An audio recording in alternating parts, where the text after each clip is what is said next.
You know, the Agile Manifesto speaks about building projects around motivated people. So, what's wrong with your team?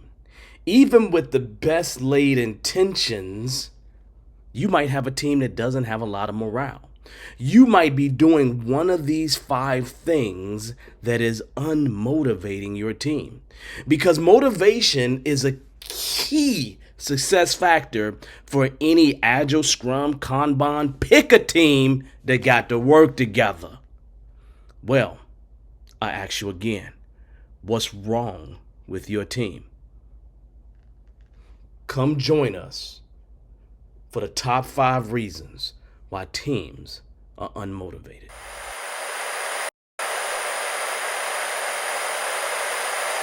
Right?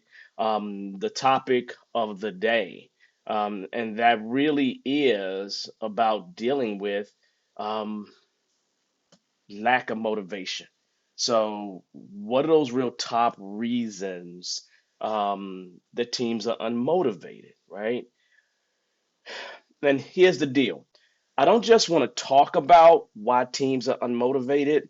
I would like to also make sure that we at least talk about one solution for whichever item. And I think I got 5 of them off the top of my head.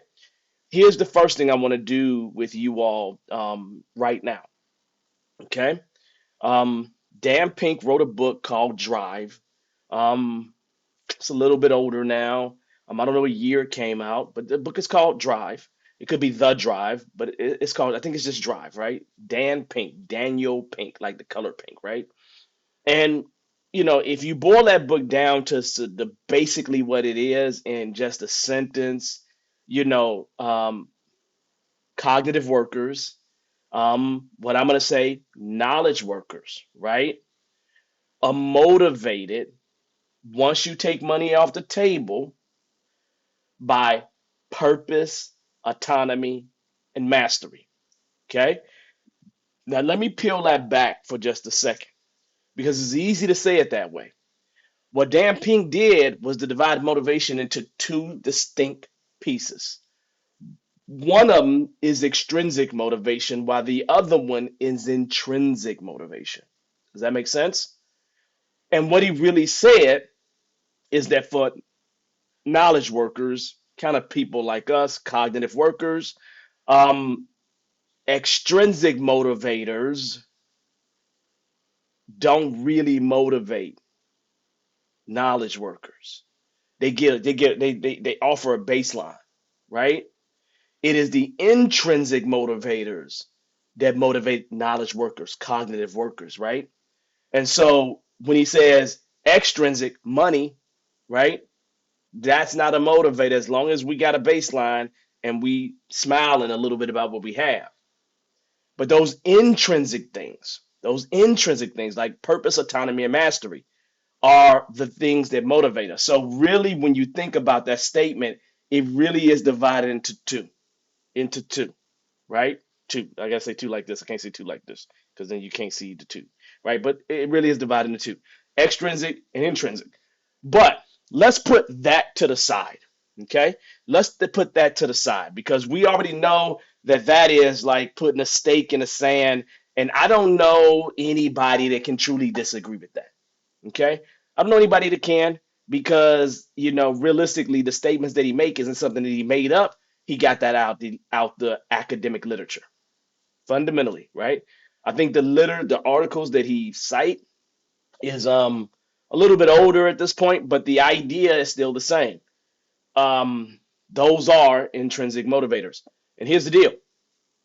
It's probably a little bit more nuanced than that, but that's a topic for another day. Okay. What I want to really get at is I want to go beyond that and talk about some specific things that could map to those things to some degree. I'd imagine it will map to one or the other, or maybe several, right? The um the first one on my list, right? The first one on my list, um, probably ties probably ties very well to purpose, right? And it is really a lack of a clear vision, a lack of clear goals. Okay. Again, we're motivated by purpose, autonomy, and mastery. Purpose is key there, right? When you have a vision, you have some goals, you're providing people with a North Star. And by providing them with a North Star, you are doing things that actually helps them to connect, to connect, and connect collectively to move in the same direction.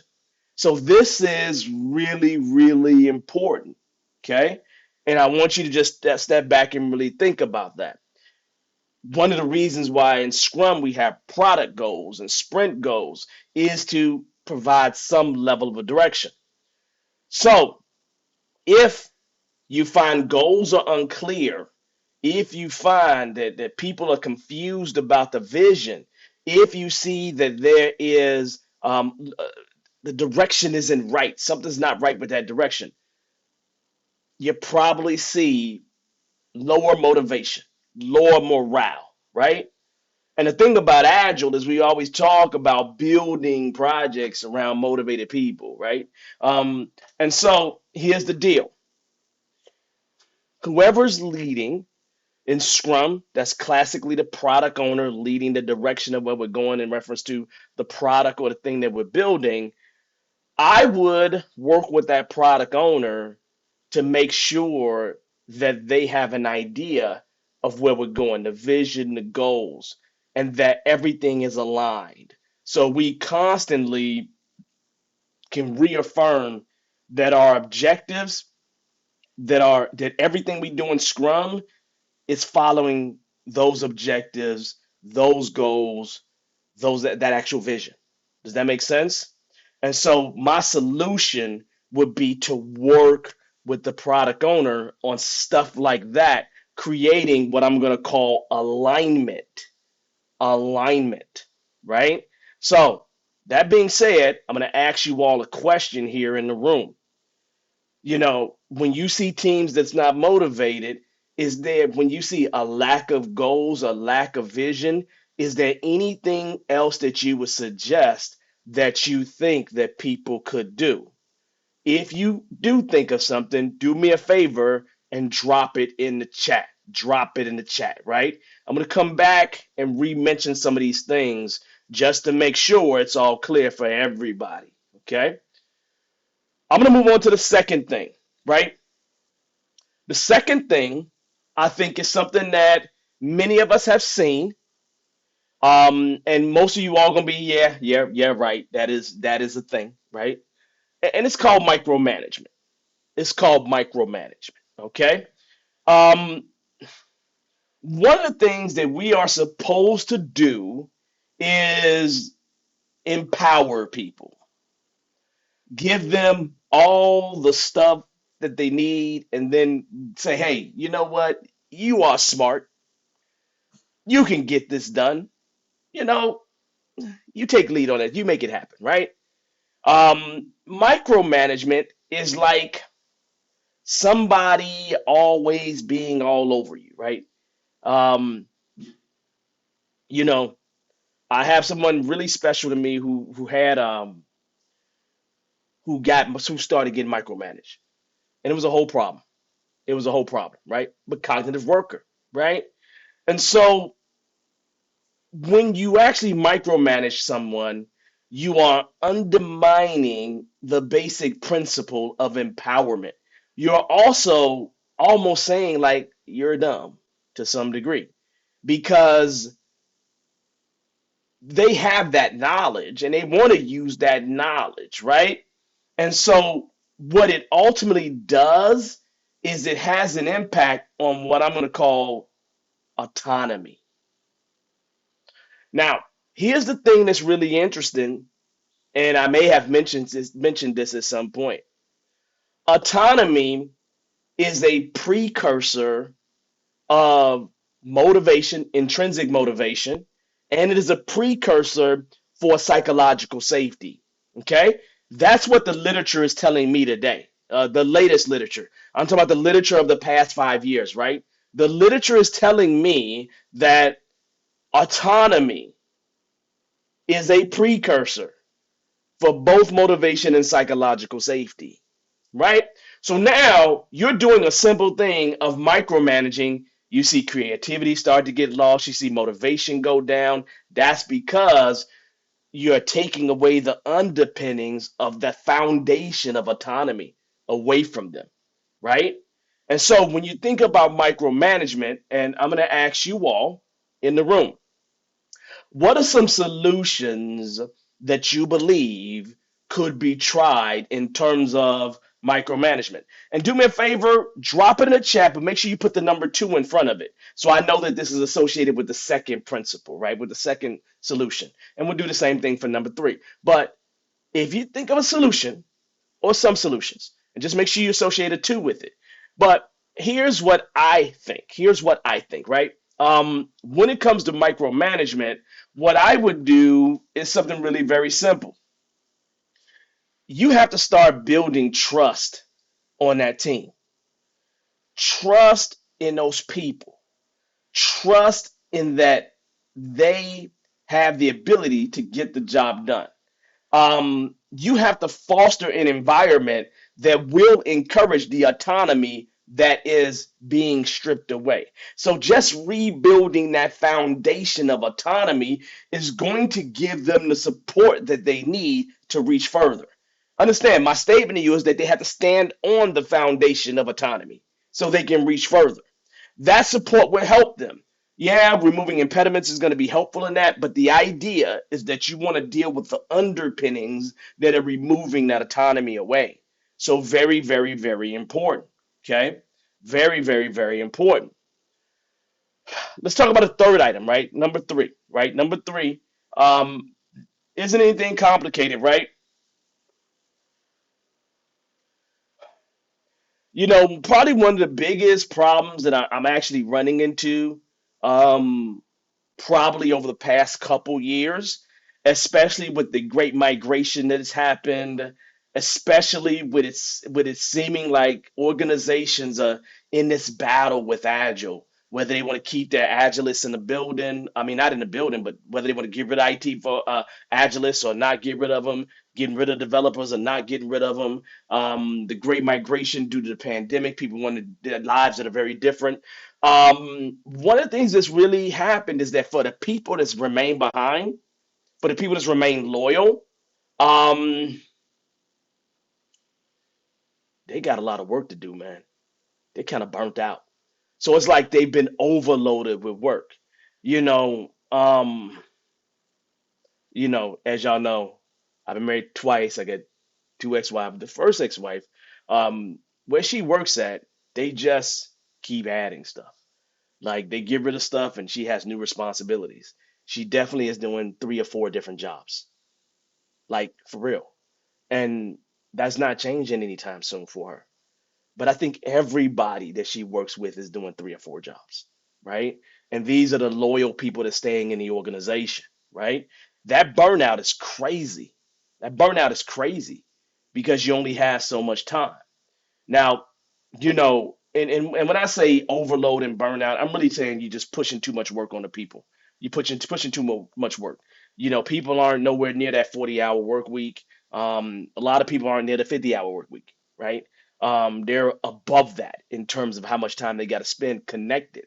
And then we are so connected to everything because of our devices that it just doesn't help us, right? So it's almost like you're always on.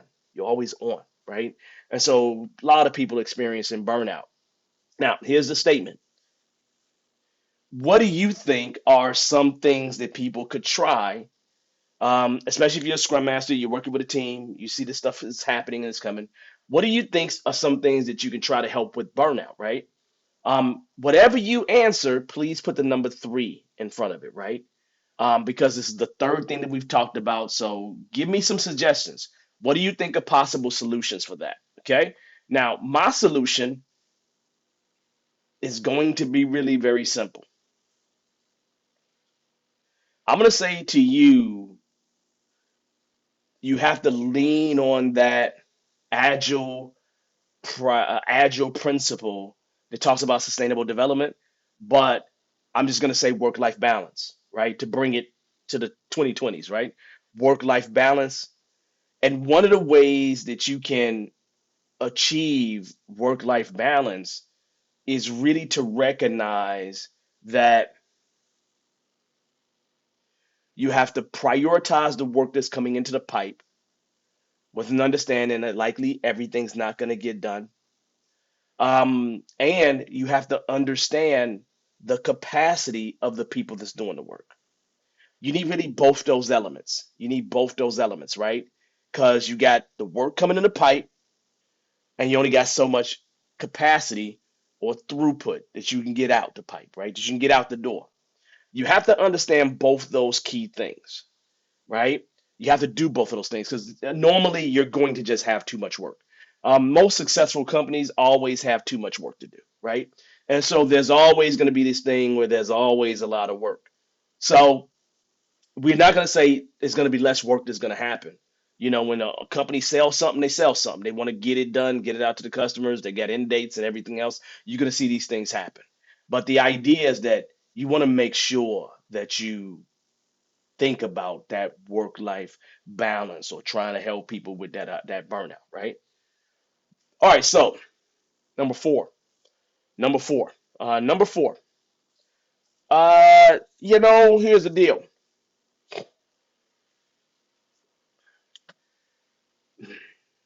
You know, one thing that is missing is people don't know how to say thank you anymore. They just don't. They don't know how to say to people, man, that's a good job. They don't know how to give constructive feedback. Okay. So I would say that my fourth one is a lack of recognition and feedback, right? Um, Constructive feedback by itself is a motivator. Because when you provide somebody with some good feedback that they can actually utilize, right? You can't say to somebody, you got to better communicate. Like that's cool, but it doesn't help, right? People need examples of things that didn't go so well and, maybe even some tips on things that can be done, but in a constructive way. You're not trying to tear people down, right? You're not trying to tear people down to the place where they don't want to talk to you, right? So I would say from people that I know who working inside of companies and slaving away getting things done. Um, the ones that feel appreciated, the ones they're normally the ones that's the most inspired. They're normally the ones that's the most inspired. So I would say there's an absence of that for many, many people in the workplace today, right? So that's something you want to deal with in some kind of way, right?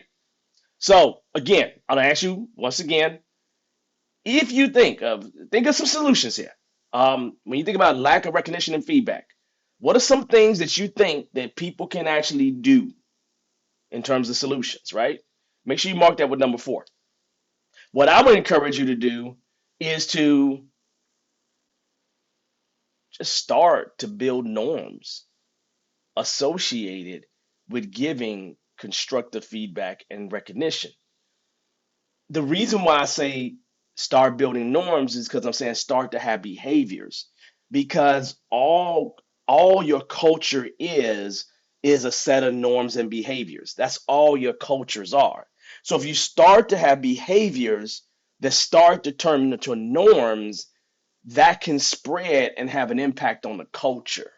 And so I would be finding ways to celebrate small successes, right? I don't care how small the success, even if the success has nothing to do with what we're doing. I'm gonna find some ways to let people know, man, that was a good win right there. Yeah, yeah, I get it. Congratulations on that, right? In small ways, right?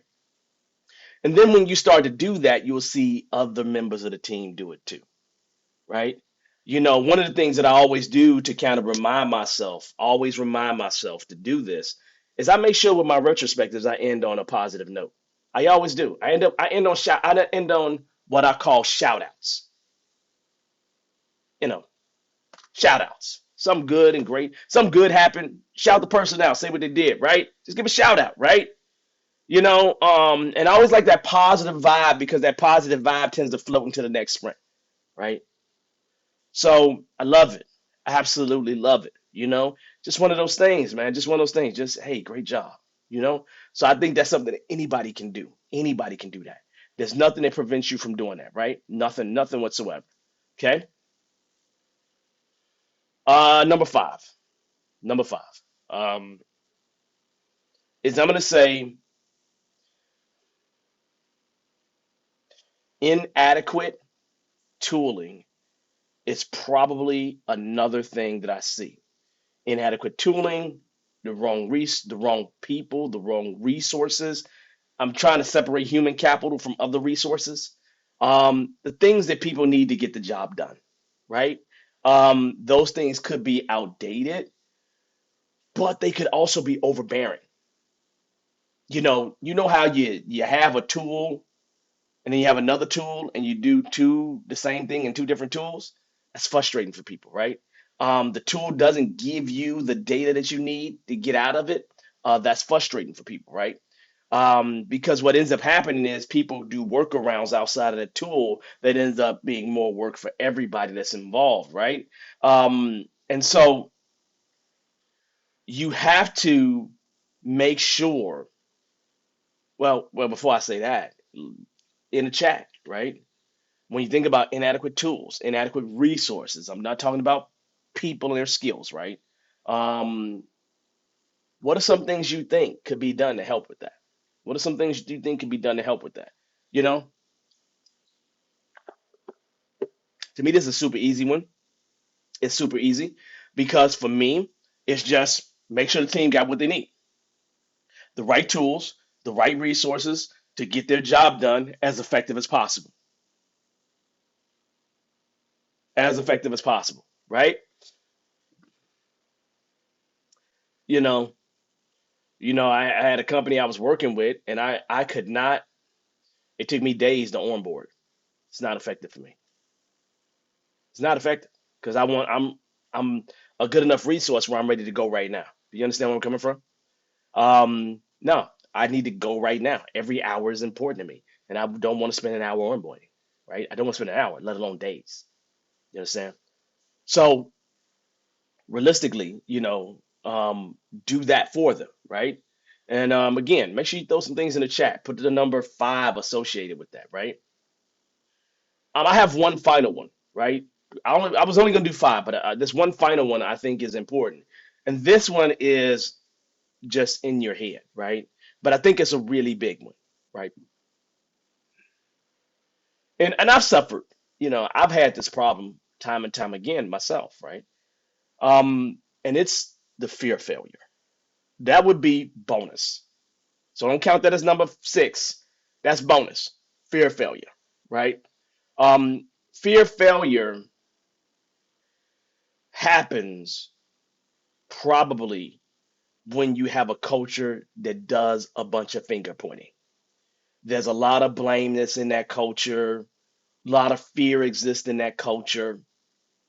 But the way I see it happening, without blame and without innate fear, I just see finger pointing. That's exactly what I see finger pointing, right? And finger pointing from higher ups and bottom, just all lateral, all just across. It's just a lot of finger pointing, and the finger pointing don't help anybody. It don't help anybody. It takes away people desires to take risk. Um, it puts us in a position where when we're definitely not going to innovate. Yeah, fear is not going to allow. Fear is not going to put me in a position where I have an idea about something, a way that I can solve this problem that's a little different that might bring greater results. I'm probably not going to take that risk. Just the fear of failing, fear of being wrong, right? Again, bonus one. If you have anything that you think can be done for this bonus one, then do me a favor, drop that in the chat, right? Drop that in the chat. Just say bonus, right? Don't say number six. You can say number six. I'm just messing with you. All right. So that being said, obviously for this, it's creating a more safe and trusting environment, right? Um, that right there would be helpful, right? Right now, I'm going through a story points thing being done on the individual team member level. And that right there is causing all kinds of issues that point toward people fearing fail, where people won't even help other people because they have a fear of failing to meet their story point requirement. And that right there is not something you want to see. So you got to change that. You got to change that environment. You got to change that culture, right? Um, you want to look at failure as an opportunity to learn. You want to look at failure that way, right? Um, and I was listening to YouTube when I'm always trying to learn. So I was listening to YouTube as I was, taking a shower. And man, the Jedi, you know, Star Wars, the Jedi type thing, right? One of their mantras is really about failure as being an opportunity to learn or gain knowledge, right? So there's no real failure. It's just really more knowledge that you're gaining, right? And if you look at life that way, then your life changes a whole lot, right? I look at things as there being a lot of opportunities. I really have, right? Um, Even if it's a failure, I might have to go take a nap. Like I may have to go take a nap after a failure, but for me, after I take that nap, it turns into I've learned something, and now let me go crush it in a different way. So that's always what you'll see in terms of me. Uh, but that's the five plus one, plus the bonus, right? And let me repeat these things for you because I think that they were absolutely amazing. And then I'm gonna run through some of the comments, right? So, I'm gonna start off, I'm gonna go backwards with the bonus, right? The bonus for me is a fear of failure. I gave you the solution to that, building that environment. Some things that were said here, Lorraine. Share times you failed. Let the team know that it's okay to fail fast, right? Encourage experiments. That's spot on. Encouraging experiments is one of the best things that you can actually do. It's hard to beat that, right? It really, really is. Patrick says here, right? Ensure it's an environment where failure is in us all, as well as success is, right? We fail or succeed together. I agree with that wholeheartedly, right? There's no, yeah, I agree with, I can't even add to that, Patrick. I can't even add to it, man. Yeah, that's amazing, right? Can't even add to it, right? I'm gonna go ahead and move backwards, right? I said inadequate tools, right? Resources, right? For me, get people what they need to do their jobs in the most effective way that they can. So they have the least amount of rub, the least amount of resistance. You are trying to support them being able to foster their ability to be able to deliver or to do the job well, right? And get them the things that they need to be able to do it well, right? Clear the path for them. So it makes their job easier, is what you want to do. So that would be amazing if you did that. Let's see. Let's see. Okay, well, I don't have any comments on that one and number five one. So I'll come back to number four. Uh, Number four was the lack of recognition and feedback. Okay, that was number four. And I see here P. Bale say it's just say thank you, right? Say thanks with pay or time off. Career path, right? Those are good, definitely good motivators, right? You want that stuff to happen. Well, we have a kudos section, right, on their mural board, right? Kudos section sounds very nice. I love it. I absolutely love it. We have a round of appreciations and retros and reviews. I always do a round of appreciations. I do them in reviews as well. So Lorraine, we're thinking alike here. I think we may be twins. We may be twins, Lorraine. You know what? My family's last name is Chambliss, but then they just decided to change it to Chambers. They just did it. They like we're Chamberlasses, and then all of a sudden, and this is after slavery, right? They're Chamberlasses coming out of slavery. They're Chamberlasses. They're Chambliss coming out of slavery, and then all of a sudden, My grandmother's generation said, "Nah, we're just chambers." So yeah. So anyway, I'm just saying we could be related. Oh man, that's cool. All right, so that being said, that's crazy. I love it. I love it a lot. Y'all know I'm a genealogist by trade. You know what? I don't even want to make money off of it because the day I make money off of it, it would suck for me. Anyway, yeah, just like how your hobbies, you just like to do them because you like to do them. Number three was overload, the burnout thing. So be careful about that. Just that work-life balance is really important. I didn't see any comments on this one. Oh yeah. Eugenia, if work past your 40 hours, you're shortchanging yourself. Yeah, you are at that point, right? Um, and then coming back, number two was about micromanagement. Don't do that micromanagement stuff. I mean, autonomy is key, man. I hate to say it. I mean, I don't hate to say it, but autonomy is just key. If you don't have autonomy, man, let me just say it to you once again. I'm gonna repeat this to you because this is amazing that I learned this. Like this PhD is doing wonders for me. Like I could not tell you. Like literally, I'm reading so much stuff, I'm learning so much stuff, and it all just makes sense to me, right? Autonomy is a precursor for psychological safety and motivation. Come on. That's a super nugget by itself, y'all. Right? That's a super nugget. So anyway, micromanaging ruins that. So stop it. Just stop it. Okay. And then our last one was about a lack of clear vision, lack of goals, that thing. And that thing was about alignment.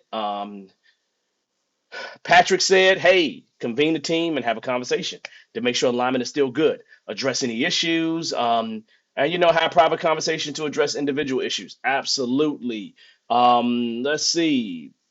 We passed the micromanagement one, but job security, CTOs micromanage for selfish reasons. Um, we have suggested doing exercise to find intrinsic motivators. Yeah.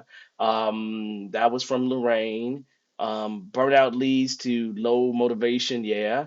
Let's see. All right, so I think we covered them all. I probably couldn't cover them all in the right thing because I didn't see the numbers associated with it, like we said. But let's go back and make this statement. Realistically, if your team is unmotivated, there's likely a reason for it. And if your team is being less productive, is not being as effective, you should be able to see the signs of a team that's not motivated, or even an individual that's not motivated. If you are in a position to help them, you should. If you're in a position to make their world just a little bit brighter, their day a little bit lighter, you probably could find a way to do that. And if you can find a way to do that just for the human experience, you understand the statement? Just for the human experience, it's worth it. You understand where I'm coming from? It's not about people. We're working with people. Come on now. We're working with people. And all you have to do is just be good people. Be good peeps, man. Just be good peeps to peeps. And if you can be good peeps to peeps, man, we can make this world a better place. One nice thank you at a time, one nice kudo at a time, right? One nice, hey, you know what? Let me lift that weight with you a little bit, just a little bit, right? Let me help you. Come on now, nah, get up off your knees. We don't do that, okay? We don't do that, right? Let's go here together and let's make it happen. If you can find a way to make somebody's life or world better, trust me, they'll give it back into the world tenfold. They will give it back into the world tenfold. So for me, I'm always looking to make people's days a little bit brighter and their loads a little bit lighter. That's always what I'm trying to do. And if you live by that mantra, we'll have a much better workplace and we'll probably have a much better world. So on that note, y'all, I think that's it for this topic. I went way overboard. Like this is ridiculous. Why did y'all stop me, man? I wasn't supposed to go and talk about that topic for that long.